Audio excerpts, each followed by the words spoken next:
Welcome back friends. তো আগে তো আমরা বিষ্ণুপুরে পার্ট 1 ভিডিওতে দেখিয়েছিলাম যে কিভাবে আমরা বাসে গিয়েছি। তারপরে সেখান থেকে এ পুরো বাসের জার্নিটা, তারপরে সেখানে বিষ্ণুপুর আল্টিমেট পৌঁছেছিলাম। তারপর আমরা রেস্ট নিচ্ছিলাম হোটেলে। তো আজকের ভিডিওতে আমরা দেখব তার পরের কাহিনী। তো কিছুক্ষণ রেস্ট নেওয়া হলো, তারপর আমরা লাঞ্চটা করতে বেরিয়ে পড়েছিলাম। আর তারপর অরিজিনালি যে কাজটা করতে আসা এখানে আরকি, তো হিস্টোরিক্যাল প্লেসগুলো ঘুরতে। তো সেটা ঘোরার জন্য আমরা বেরিয়ে পড়েছিলাম। তা চলো। লাগছে।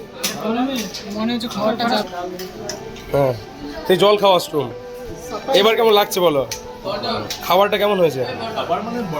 বলার নয়।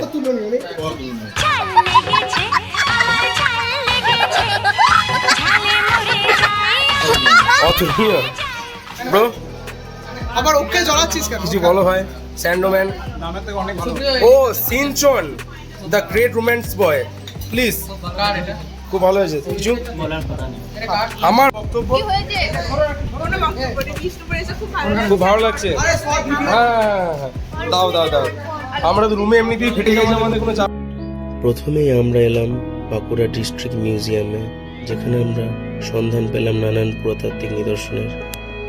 platform and this Tantric Buddhist teaching and the Vaishnavite teaching and the other forms of Buddhist Jain teaching all are here.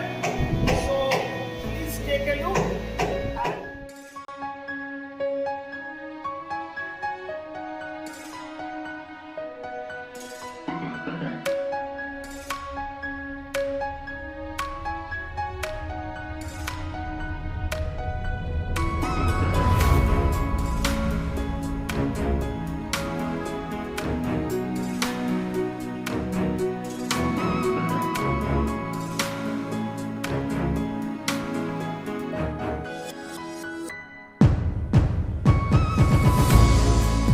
তো মিউজিয়ামে কিছুটা সময় কাটানোর পরে, অনেক কিছু জিনিস এক্সপ্লোর করার পরে, স্যারের কাছ থেকে অনেক ফ্যাসিনেটিং জিনিসও জানার পরে আমরা অবশেষে বেরিয়ে এলাম বাইরে। হাই গাইস, আমরা কি বলে মিউজিয়াম পরিদর্শন কমপ্লিট। কিন্তু পুরোপুরি মিউজিয়াম বুঝতে গেলে যা বুঝলাম এখানে 2 দিন লাগবে পুরো ইনস্ক্রিপশন করতে গেলে। क्या बात है सर, क्या बात है सर, क्या बात, ये बात है। আমরা এই যে আমাদের বস কথা বলবে না, এমন কিছু বলতে যায় না। এই ধর এটা ধর। কি বলছিস কিছু বলতে যা। চিল ম্যান চিল। আর আপনি গরমে আপনার কেমন লাগছে? চিল লাগছে। আপনার ফেটেছে না ফাটেনি? এই দাদা কার ফেটেছে? হাত তুলবেন একটু দয়া করে।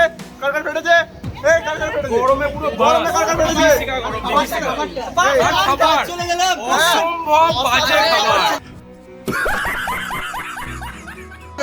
70 টাকা দিয়ে খাবার জন্য কি হিসাবে খাবার করলে? এই যে আমাদের সিয়ার, এই যে স্যার কি বলবেন?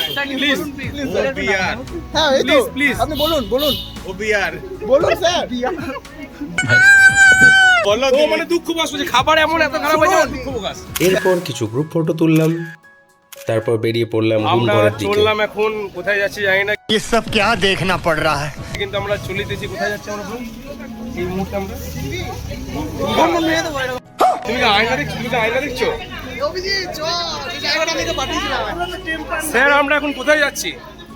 আমরা কোথায় যাবো এখন? ঘুমঘর ঘর অভিমুখে যাচ্ছে। ওকে স্যার, ওকে। ঘুমঘর কোথায় বললেন?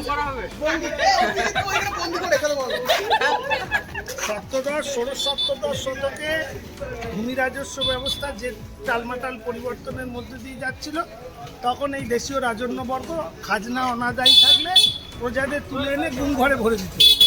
তা বিষ্ণুপুরের মল্লরাজাদেরও সেরকম গুমঘর ছিল, সেই গুমঘর দেখতেই আমরা যাচ্ছি। ওকে স্যার, ওকে। একটা জিনিস তো আমরা জেনে গেলাম কোথায় যাচ্ছি। পঞ্চায়েতে দাঁড়িয়েছেন আর ওই আমরা ঘুমঘরে লোকগুলোকে বাম্পার বাস দিয়ে বন্দি করে দিত। ঘুমঘরে শুধু গরম লাগবে। বেশ। So olive please say something say something about আমরা যেখানে যাচ্ছি। क्या बात है सर। সেখানে তো যাই আর কি। তাও কি এক্সাইটমেন্ট কেমন? হাউ দ্য জোস? জোশ তো প্রচুর আছে, ভাবছি যে ওখানে যাওয়ার ফিরে আসতে পারবো না। ফিরে তো আসতে পারবো, আমরা অ্যাম্বুলেন্সের ব্যবস্থা করি। যদি ফিরে না আসতে পারো তাহলে আমরা যথাযথভাবে তুলে নিয়ে আসবো। कैसे कैसे लोग रहते हैं यार यहाँ पर। আমরা জোশটা কতটা থাকবে সেটা আমরা তুলে নিয়ে আসবো, দরকার হলে আমরা তুলে নিয়ে আসবো। তো আমাদের বন্ধু একটা ভিডিও বানাতে বলছে, ওরা কি লড়ে লাগিয়ে গান করবে।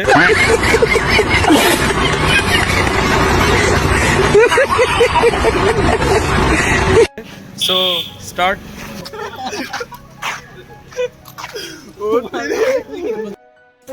ওরা বলছে সুন্দর হয়েছে, সুন্দর ভিডিও বানিয়েছো। সৌভিক তুমি আমাকে দেখিয়ে দাও। ও সৌভিক ডান্স দেখলাম শুধু। এই টাইমের একটা বিরাট ঘটনা দেখলাম যে একজন হাতিকে একজন পাতলা মশা তুলে আছে। এটা বিরাট একটা ব্যাপার, এটা বিরাট ব্যাপার, এটা অসম্ভব একটা ঘটনা। তবুও আমরা ঘুম ঘর দেখতে যাওয়ার জন্য এটা করছি।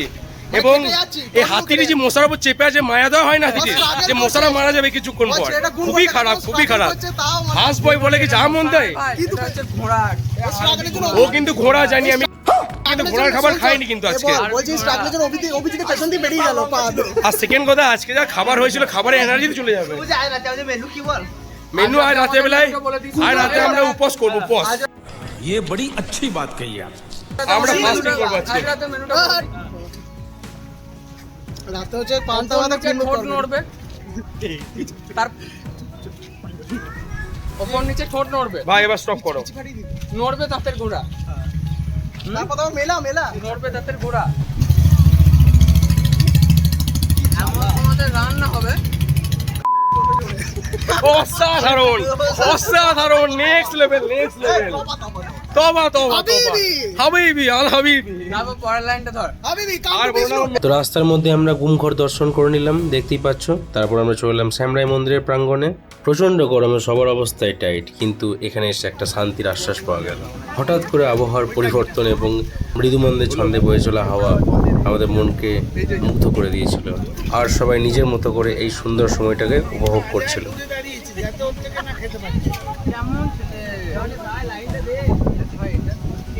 এদিকে তন্ময় আমাদের স্লোমো ভিডিও বানাচ্ছিল, যেখানে তো ক্যামেরার বদলে আমরা নিজে স্লোমো হয়ে যাচ্ছিলাম। তারপর আমরা কিভাবে কি পোজ দেবো, কিভাবে কি কাটিং করবো, সেগুলো আর কি ডিসকাস চলছিল। ঠিকই আছে, ব্যাস তারপর আমরা চলে এলাম ফটোশ্যুট করতে।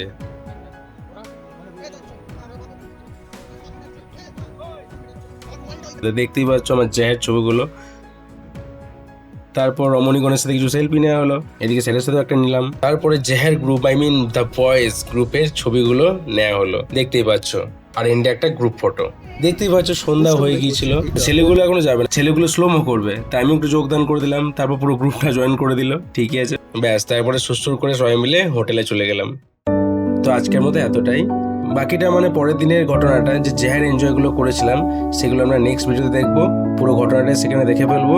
তো চলো, stay happy, stay blessed and stay with AG.